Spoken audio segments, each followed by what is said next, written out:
പത്തനംതിട്ടയിലെ എലോഹി അഗതി മന്ദിരത്തിലെ ബാലപീഡന കേസിൽ പ്രതികൾ പിടിയിൽ. സിജോ, ബെന്നി റെജി എന്നിവരാണ് പിടിയിലായത്. പ്രതികളെ വൈദ്യപരിശോധനയ്ക്ക് ഹാജരാക്കുന്നതിനിടെ യൂത്ത് കോൺഗ്രസ് പ്രതിഷേധിച്ചു.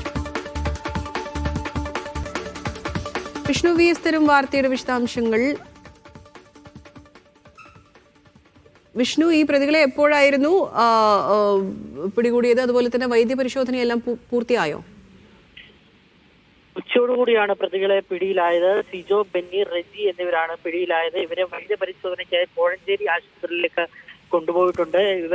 സംഭവം ഉണ്ടായത് മുതൽ ഇവർ ഒളിവിലായിരുന്നു. തുടർന്ന് പോലീസ് നടത്തിയ അന്വേഷണത്തിന്റെ അവസാനമാണ് പത്തനംതിട്ടയിൽ നിന്ന് പ്രതികളെ പിടിയിലാകുന്നത്.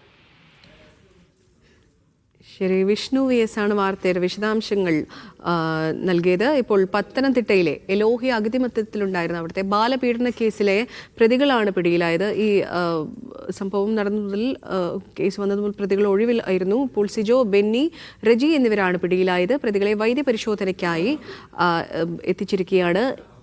വൈദ്യപരിശോധനയ്ക്ക് ഹാജരാക്കുന്നതിനിടെ യൂത്ത് കോൺഗ്രസ് പ്രതിഷേധിച്ചിട്ടുണ്ട്.